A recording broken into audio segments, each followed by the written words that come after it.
दिवंगत विलासराव देशमुख मुख्यमंत्री असताना मराठवाड्यात बैठक पार पडली होती।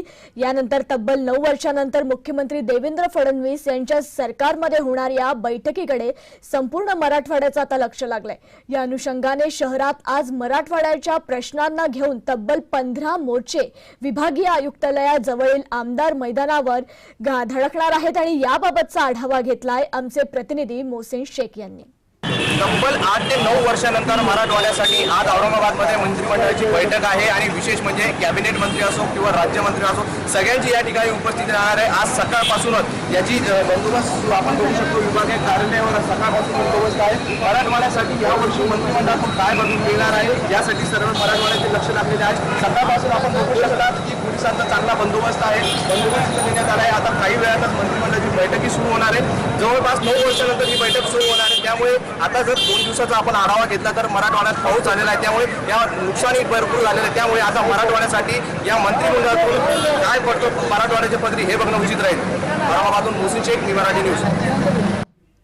दरम्यान या बैठकीबाबत विधान परिषदेचे विरोधी पक्षनेते धनंजय मुंडे यांनी दुष्काळात या बैठकीची गरज होती आणि आता का घेतली जाते असा प्रश्न या ठिकाणी उपस्थित केलाय।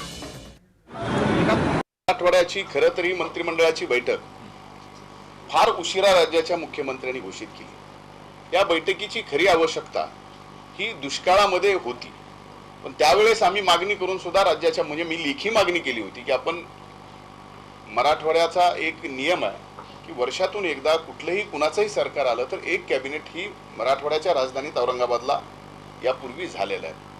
मधल्या काळात काही प्रथा परंपरा वेगळ्या पडल्या, पण या राज्याच्या मुख्यमंत्र्यांनी तर त्या बैठकाही सोडल्या।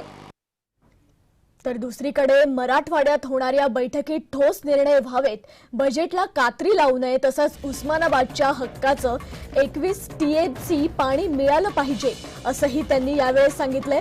मराठवाड्याच्या विकासासाठी रोजगाराचा प्रश्न मार्गी लावणं आवश्यक असून रस्त्याचं चौपदरीकरण करावं असंही मत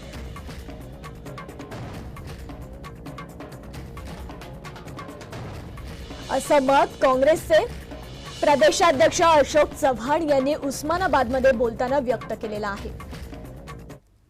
सोयाबीन, मूग, उडीद, तूर अशा प्रकारचे जे काही धान्य आहे ते सुद्धा आता जवळपास नष्ट झाल्याची परिस्थिती राज्यामध्ये आहे।